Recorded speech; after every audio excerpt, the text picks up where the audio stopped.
Hello guys, and welcome back to another episode of Alice Madness Returns. Now, in the last episode, we got a brief introduction. We got into the story of it, and we watched about 10 minutes worth of cutscenes with 5 minutes of actual gameplay. So this episode is, I'm not sure if it's going to be that cutscene heavy, but at least you'll see some gameplay mechanics of this game. So let us begin. Now, I don't remember much about this game despite having played it, so all this is essentially new to me as well. Cover memory, and I think the memories are like tidbits from the first game, so they're a little bit of insight into what happened in the first game. So yeah, then you press A twice to double jump. So, press A again while jumping to twirl. That is essentially our double jump that we're going to be using quite a lot in this game. And if you've noticed by now, this is a platforming game essentially. Well, a third-person action platformer, whatever you want to call it. So, yeah. Okay. What are these? These are mushrooms? Told you, I don't remember much about this game, so, yeah.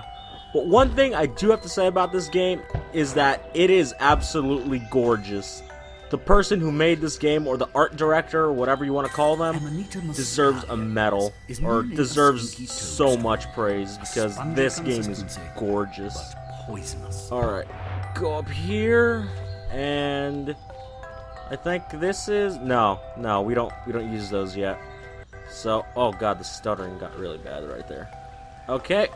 And into this pool we go. I've been down this road before. Good things in small packages? Though lacking a bathing costume, a plunge in that pool is in order.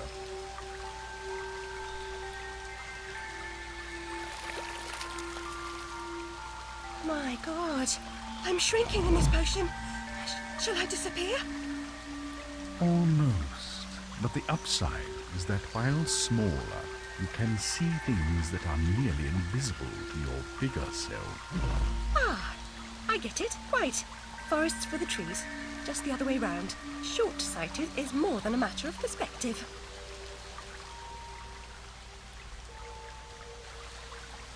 Alright, so with that, we have obtained our first power, which is holding left bumper, as you can see there, to shrink.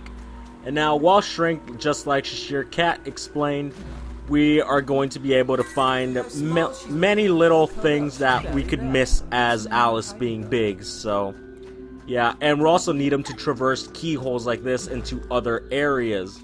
So, and by one of the many things that we can see is these flowers right here. When you shrink into them, you essentially get told... Or you get teeth, which are essentially the form of currency to upgrade your abilities. So there's that. And also when you hold down left bumper to shrink, it also tells you essentially where you have to go.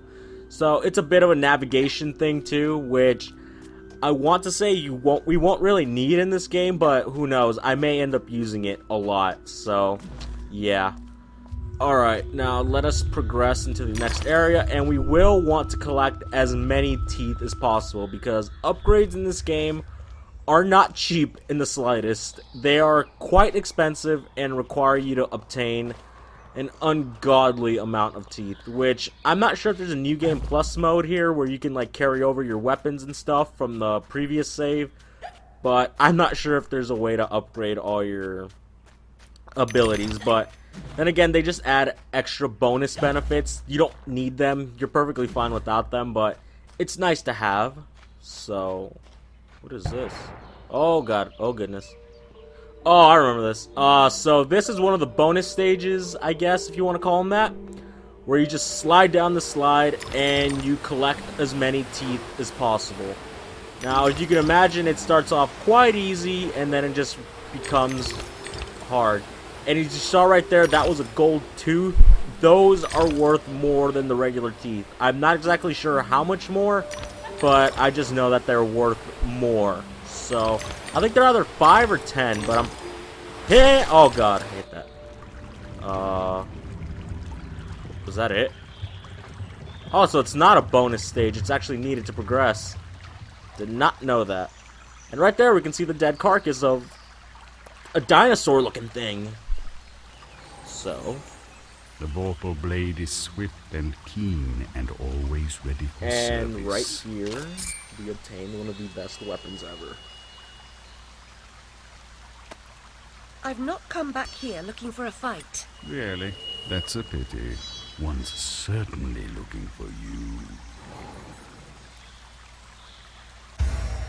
Alright, and right here we have obtained our first and probably main weapon of the game, the Vorpal Blade, which is essentially a knife. So, this is the weapon that we're going to be using the most throughout this whole game, and it is the most reliable one, because every other weapon we're going to obtain has some kick to it, or some knockback to it, or some disadvantage, I should say, to it.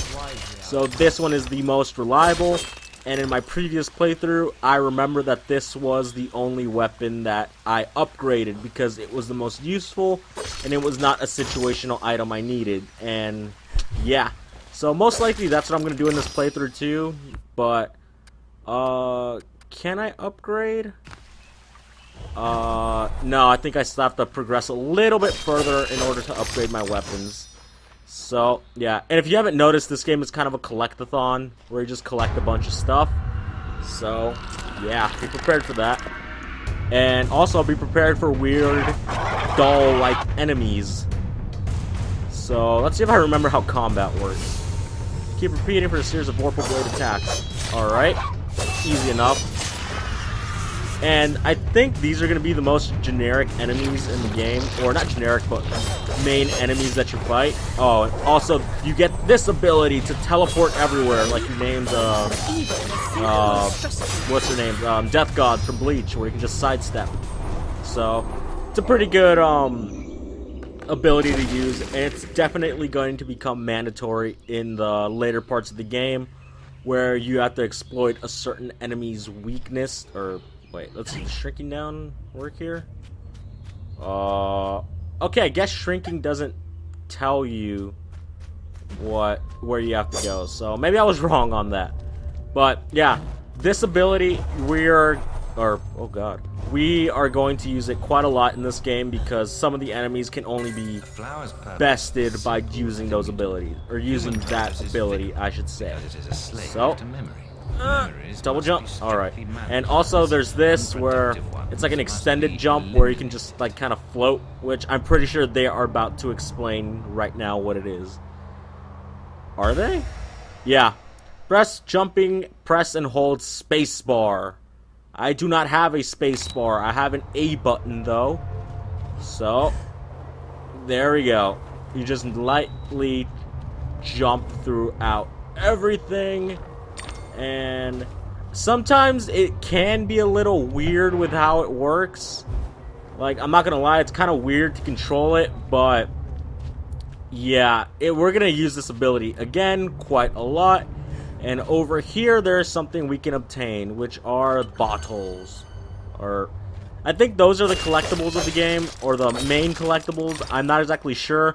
This is not a 100% collectible run, because if it were, it would be the most boring thing ever, because if I'm going for a 100% run in a game, it is the most boring thing ever to watch. I mean, I would of course enjoy it, but to watch, it's probably one of the most painful things ever. So, getting a little frame skipping there.